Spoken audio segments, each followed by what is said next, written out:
Hello guys, good morning. तो दोस्त, आज हम बात करने वाले हैं वैकेंसी अपडेट का, जो कि स्टाफ सिलेक्शन कमीशन की तरफ से निकल के आया है, गवर्नमेंट ऑफ इंडिया का, जेई का, जो टोटल 968 पोस्ट है, प्लस है, 968 प्लस है। प्लस इसीलिए है क्योंकि उसमें कुछ जो वैकेंसीज़ हैं वो अभी अपडेट होने बाकी हैं, तो चांसेस है कि उसमें सिविल और मैकेनिकल के वैकेंसी और अपडेट किए जाएंगे। तो चलिए हम बात करते हैं आज इसके बारे में। तो सबसे पहले देखिए कि इसका जो अप्लाई का जो डेट है वो है 28 मार्च। कब है?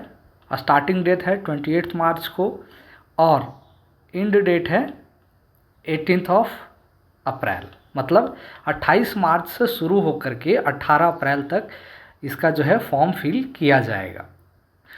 और जो पेमेंट होगा वो आप पेमेंट कर सकते हैं 19 अप्रैल तक। कब तक? 19 अप्रैल तक।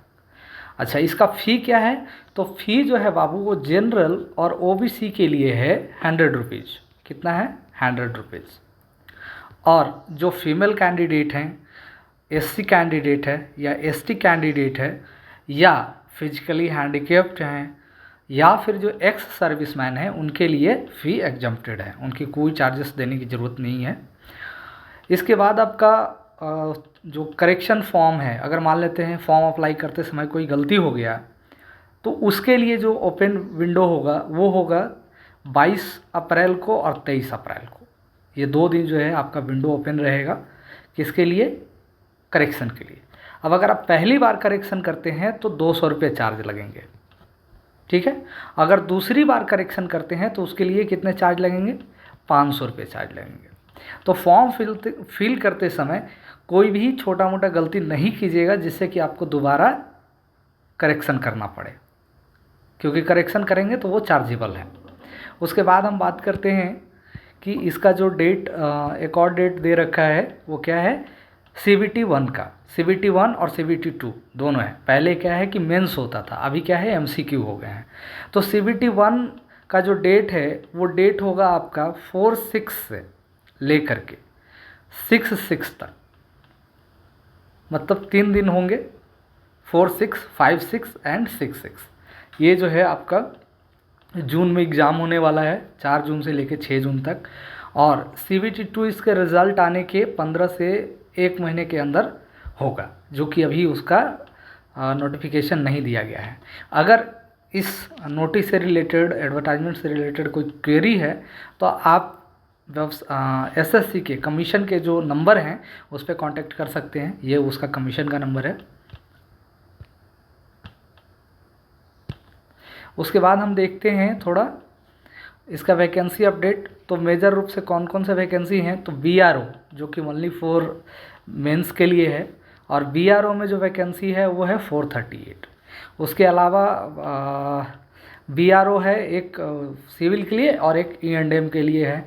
फिर है आपका ब्रह्मपुत्रा जो बोर्ड है वो मिनिस्ट्री ऑफ जल शक्ति के अंतर्गत आता है। फिर सेंट्रल वाटर कमीशन का है। फिर DGQ नेवल है और फरक्का बराज का है। और MES का है, मिलिट्री इंजीनियरिंग सर्विसेज का है, जिसमें सिविल और इलेक्ट्रिकल एंड मैकेनिकल इन सब के लिए है। NTRO की तरफ से भी निकल गया है वैकेंसी इसमें, है ना। तो इसमें जो है ये जो आप दिख रहा है सीरियल नंबर 14 और 15, ये दोनों में बाद में वैकेंसी अपडेट किया जाएगा, ठीक है। तो ये देख लीजिए, ये टोटल है 438, 37, 212, 120, 121 एट्सेट्रा, इस तरीके से टोटल वैकेंसीज हैं। और ये सब ऐड करके करीब आता है आपका 968। और ये जो सीरियल नंबर 14 और 15 है, चूँकि और उसमें आएगा तो चांसेस है कि 1000 प्लस हो जाए।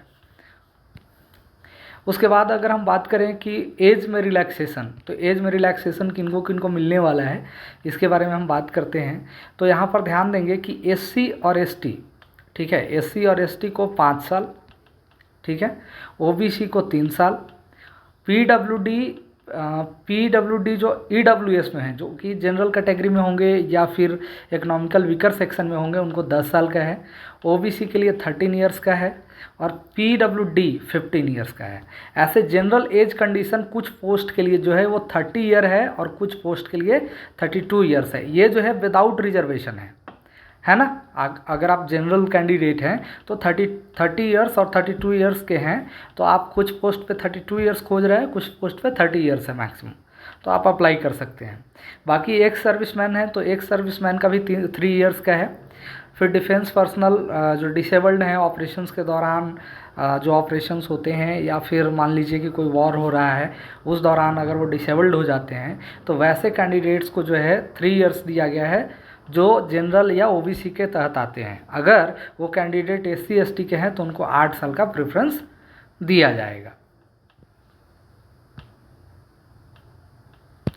उसके बाद हम बात करेंगे एग्ज़ाम पैटर्न का। तो एग्ज़ाम 2 होगा आपका, एक पेपर 1 होगा, पेपर 2 होगा। दोनों का दोनों CBT बेस्ड है, ठीक है। जिसमें क्या होगा कि दोनों के दोनों जो होंगे वो MCQ होंगे। अब MCQ में क्या क्या होगा? पेपर 1 में आपका जनरल इंटेलिजेंस एंड रीजनिंग है, फिर है जनरल अवेयरनेस है, और तीसरा जो पेपर होगा उसमें जनरल इंजीनियरिंग होगा। तीसरा पेपर जैसे जो भी बच्चा जिस ब्रांच से रिलेटेड है, अगर वो सिविल से है तो सिविल का रहेगा, इलेक्ट्रिकल से है तो इलेक्ट्रिकल का 100 रहेगा, मैकेनिकल से है तो मैकेनिकल का 100 रहेगा, है ना।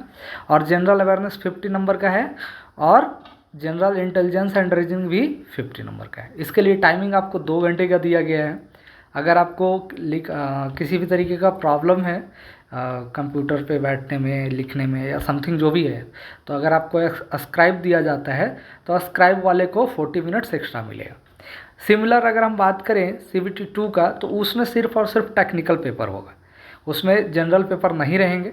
और टेक्निकल पेपर्स में क्या होंगे कि 100 क्वेश्चंस होंगे MCQ का, जिसका 300 नंबर होगा। क्या होगा? 300 नंबर होगा। और इसका भी टाइम सेम है। अगर आपको अस्क्राइब दिया जाता है या आप अस्क्राइब के लिए अप्लाई करते हैं तो फिर क्या होगा? आपको 40 मिनट्स एक्स्ट्रा मिलेंगे।